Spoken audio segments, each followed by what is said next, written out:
Welcome to Ask Polymath Getty, your polymathic source for all information, knowledge, and wisdom. If you're watching this video for the first time, come to my YouTube channel, Ask Polymath Getty, and check out some of my other videos. I probably have a question that you need to have already answered, and the answer may help you, as it has helped a number of people, and they have told me so.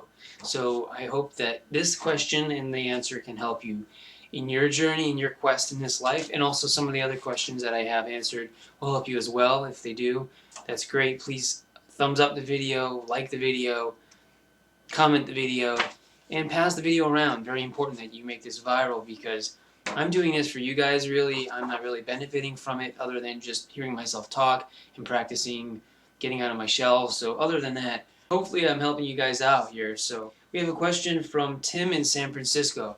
His question is, how can a person conciliate the spiritual life with its counterpart, the ego life? And that's a great question. I think that's a deep question.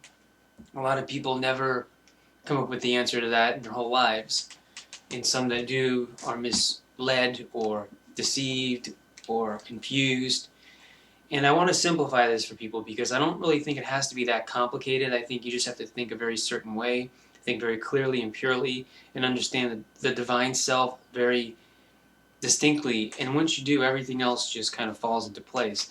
So what I'm going to do right now is first explain to you how you have to distinguish between the two, between the spirit self or the spiritual life and the ego. Now, the spirit self is your essential self. It's your consciousness. It is who you are beyond the body or within the body. As long as you realize that you are a spiritual being, essentially, and that your physical body is just the carrier of your spiritual self in this physical realm, and it is temporary. When you leave this life, your spirit will go and venture on into other paths. So you have to realize that there is a spirit self and a physical self. The spirit self is contained within the physical self. It is basically the source that you truly are. It is the essence of your being. The physical self is just the manifestation of your incarnation in this lifetime. So once you understand that, then you will be able to go a step further and realize that the ego is merely the manifestation of the self, physically. So your height, your weight, your nationality, your facial features, your bone structure, your muscularity, even your quirky tendencies, the things that you pick up in this lifetime, habits, personality traits, these are all part of your ego. The ego is the physical self. It is the self that you are manifest in tangible form. So once you understand the spiritual self and the physical manifested form, we can distinguish between the two. And now the main question is, how do we find harmony between the two? How can a person conciliate the spiritual life with its counterpart, the ego life? So we need to find harmony. So basically we need to have the spirit self live in its true divine purpose without going astray in the physical body, or have the physical body live in a productive and stable sense within this world without losing its spiritual direction. So the next thing we need to do is decide what your spirit self believes in. Your convictions, inspiration, and your purpose. Decide what that is for you. Decide what that means to you. Listen to your heart. Use reason, because in all spiritual matters, reason is absolutely imperative. There are so many people who resort to flaky religions, and they don't focus on anything that's logical. See, God is a God of order. God is a God of logic.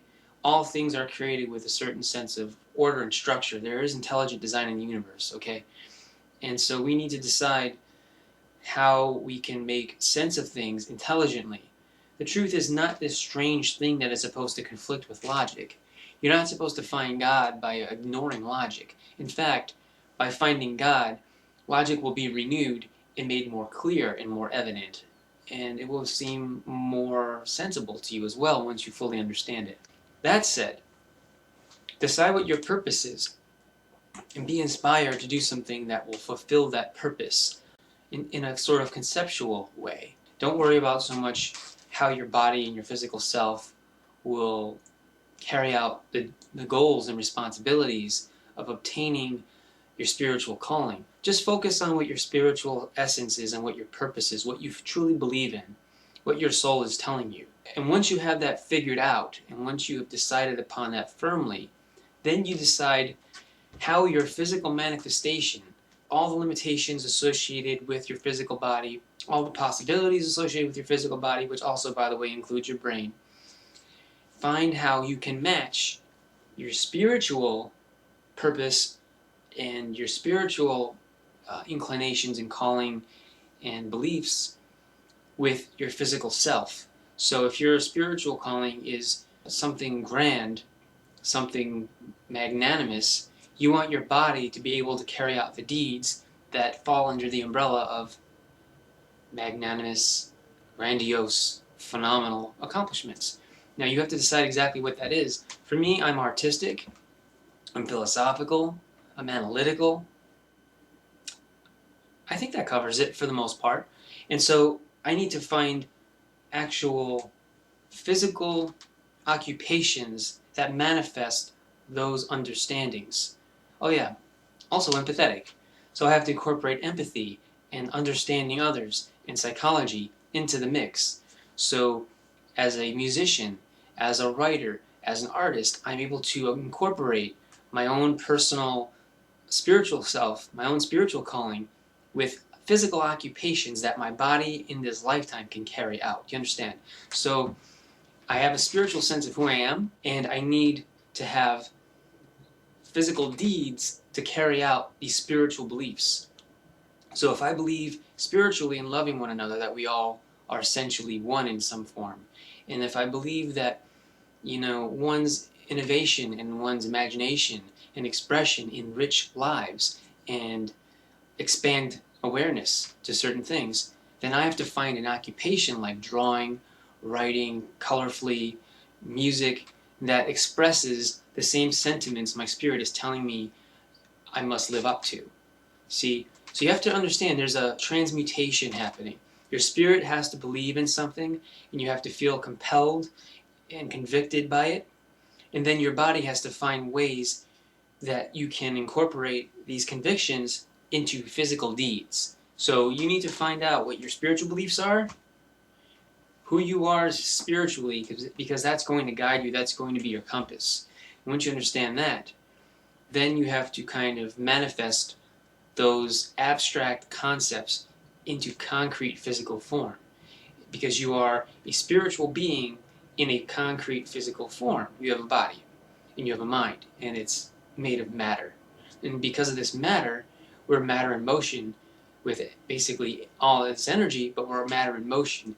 And so with our motion, we need our matter to live up to the ethereal, divine, spiritual calling that our souls know we have to live up to, so that after we finish this life, we can transcend onto higher levels and feel completely at peace with who we are and what we've become, what we've left behind, and how we've touched the lives of others.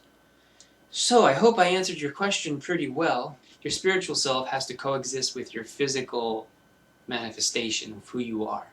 And as long as you match your calling, your convictions, your inspiration, your spiritual understanding of all existence with a physical deed or a multitude of physical deeds, you can carry out your true divine calling in this physical world and have everything work in harmony.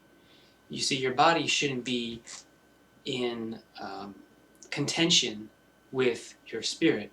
If your spirit is telling you you believe in something, you believe in helping others, you shouldn't have your body work toward the ends of hurting others. If your spirit is telling you that you need to be expressive and teach, you shouldn't spend your time keeping silent and watching others that you know are ignorant never learn around you. Because your spirit will always come back to you and remind you that these are missed opportunities, that you have an unfulfilled destiny. Keep going at it until you get this thing done. Your spirit will convict you, so you might as well always remember who you are spiritually and then act physically in accordance to that. Now, that can be so many different things depending on what your spiritual convictions are and what your physical talents are too, because you do have physical talents and limitations and so forth. Some people just have bad genetics for something. Some people are really smart one way and really stupid another way. You know, maybe your calling is in the way that you're really smart, and the way that you're really stupid is just not for you, and someone else is going to have to do that for you. Sometimes you have a natural ability to do something. You need to find a way to touch others and enrich their lives with doing that. And that's probably your spiritual calling. So once again, your spirit has to align with your physical self. Your spiritual convictions need to manifest physically. I hope that helped you. If you have any questions, Ask Polymath Getty YouTube channel, or you can submit your questions to askpolymathgetty@gmail.com. It's the best way to reach me. It's the best way for me to be able to organize the questions and respond in a timely manner. So if you like this question and answer segment, please do pass it on your Facebook walls, all over Twitter. Spam your friends with it, and support the video. Like it, comment, because I don't have a marketing team working in offices around the clock promoting this for me. So you guys are the ones I'm doing this for, so I'm counting on you to share the video. Once again, thank you very much. I will be back soon.